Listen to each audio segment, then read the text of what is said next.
So welcome to the end of January on this journey with Liverpool. This is our third season with Liverpool, and if we go back in our history, this would mean it's the season we leave, because we had 3 seasons at Trenton, then 4 with Austria Wien, 3 with Lens, 4 with Barcelona, which would mean 3 again.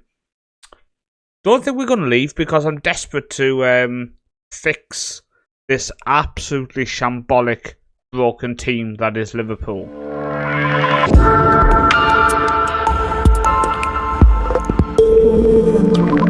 So welcome into the episode. Now, a bit of admin. I recorded a end of December video, but it's not working. So we recapping a whole half of the season plus January. So bear with me when we recap so many fixtures, but it's just the way it is. So, first off, the EFL Cup. We played in the third round and got a 3-0 victory over Acton Stanley with a hat-trick from defender Anton. Before we then played Charlton and got a 3-1 victory with Mirak, Emerson and Hewlett.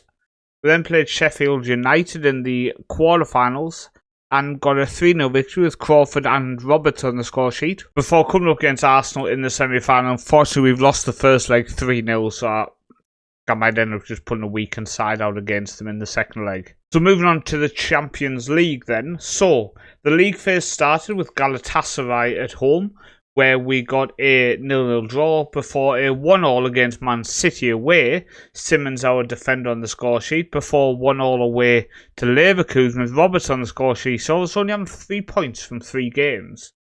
But we then picked up some victories. First off, beating Osasuna 2-0, Mirak and Adebayo. Then a 2-0 over Leipzig with Mirak and Akande. Then a 3-1 over Villarreal with Akande, Valde and Roberts. We did lose to Club Brugge. I don't quite know how. We did rotate quite a bit, but we still should have beat them. Akande with our goal. But we ended the league phase beating Victoria Pilsen 2-0. We finished in 12th place then. And now we'll see us go into this knockout round where we will come up against Sevilla. So hopefully we can progress, because financially we desperately need to progress. So look at the finances before we look at the league quickly then. Last year we lost that 6 million. This year we've lost 4.5 million so far, but we're negative 25 in the bank. We do have 11 million to spend, but I can't spend that when we're negative in the bank and shipping money still. So we really need to find a way to fix this club financially. Now, debts and loans, we only have a 7 million on transfer debt now. I did make a mistake in the first 1.5 seasons where I was signing low players on 3 12 months or 6 month installments, and it has made us struggle a little bit. So maybe in the next 12 months financially will start looking a lot better, a lot stronger. FA Cup wise, we played Chesterfield in the third round. Akande scoring the only goal, and then we played Sheffield United, so in both cups we played them. Mirak with a hat-trick and Adebayo scoring. And then we move on to the Premier League. It's been very up and down. So we ended August with 3 victories in a row, Leicester, Chelsea and Brighton, before a 1-win, 1-draw, 1 defeat. September, then 1 victory and 2 draws in October, before 1 victory and 2 draws in November. Moving into December, we've done a little bit better with 4 victories, 2 draws and 1 defeat. But unfortunately, January's brought us back down to earth with 3 draws and 1 defeat. We just not that good. 10 wins, 10 draws and 4 defeats. We just not that good. We're sitting in 7th place, 40 points. 9 points off the top 4. We're not controlling games. Now, I'm looking at the team and trying to work out, should we go to a back 4 and try to fix the midfield with an extra man in the middle? Do we just need a better central midfield? Is Adebayo and Valde just not good enough in the middle? Roberts, Akande is doing quite well with 9 goals. Roberts picked up 12. Mirak has 15 and 30. I think that front 3 is good. We need to find a way to support that front 3. And that is what we're struggling with. Because I want that front 3, we need the wing backs. Do we do something like this and bring in a very solid defenseman? Maybe Valde goes there, and then we get a more world-class central mid. That's maybe an option we can look at, but will that then cost us defensively? It's really, really tough to work this out. Now, transfer-wise then, we've made a lot of money. We've made 43.5 million so far. So imagine if we hadn't made that, we would be over 60 million in debt. Only spending 4.3. So this whole season, both sides have come in January.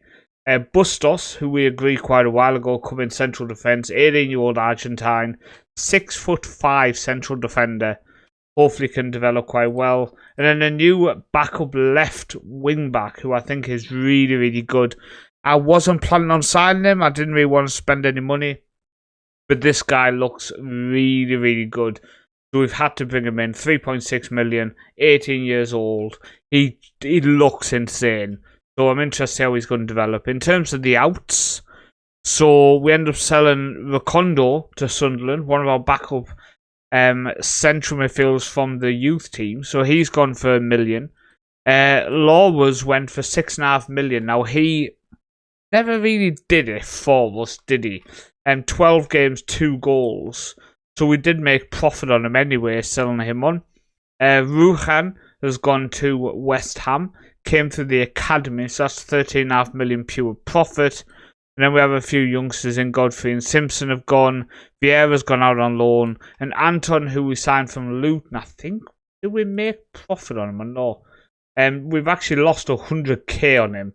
But he's gone off to Leeds because we just didn't need him anymore. And 3.2 million in the bank was very welcome. Now, I spoke about the clauses, and you can go through and see. We've got another 2.5 million for Finchu we're going to be paying out. Davies is nothing. Feeney. Archie Gray is a bad one. We've got, you can see here, by the way, 7.5 million next time he plays a league game. So he is not going to be playing any more league games for us this year. Oh, dear me. 1.6 million in September, 1.6 next year. This is a bad one, 6.6 million. He's left us. He's not even at the club anymore. And I think most there, 3.3 for Bobby Ross. So after August, we're pretty much clear of all them payments. I need to make sure we don't do that again, because it really has put us in a bad spot. In the past, I've been able to do it. Liverpool and the expenditure we have, it just prevents us being able to do that. When I look at the team financially, compared to everybody else in the league, we spend in the 9th lowest salary per annum, 133 million. I don't know how these teams are managing to financially be stable. I can't work that out. That is beyond me, how they are financially stable. Because I'm looking at this team here, and Holden on 325, Adebayo on 300, Crawford on 250, Simmons on 230, Archie Gray, who's not going to play a single game again, on 180. All of these are potentially leaving us in the summer, and we've replaced them with low wage, because we just need to financially be more secure. What I would say is a good Champions League run could fix that. But if we're not going into the Champions League next year and we're going into the Europa League, for example, then all of them need to go. And this does turn into then just a stupidly major rebuild. One which I'm a bit nervous on finishing and being successful with. I don't want to start saying that I might fail, but I'm struggling to rebuild this team at the minute. When we look at our history, our time at Liverpool has seen us finish our lowest ever, with our 7th and 5th being joint lowest as what we did with Lons. We're struggling, but at the same time, we won the FA Cup, we've won the Europa League, and then we've won the Super Cup and the Europe South American Club Challenge. So we're bringing trophies to the club. But when I look at it, I don't know how to rebuild this team at the minute. Now, I'm not saying I'm going to fail, but I am saying that I'm really struggling to see the direction I need to take this team in to be successful. So leave it with me. Keep giving me the faith and the support, because as we're closing on the end of FM24, hopefully, I would like to actually become successful with this Liverpool team, because I think we can do it. I just don't know how right now.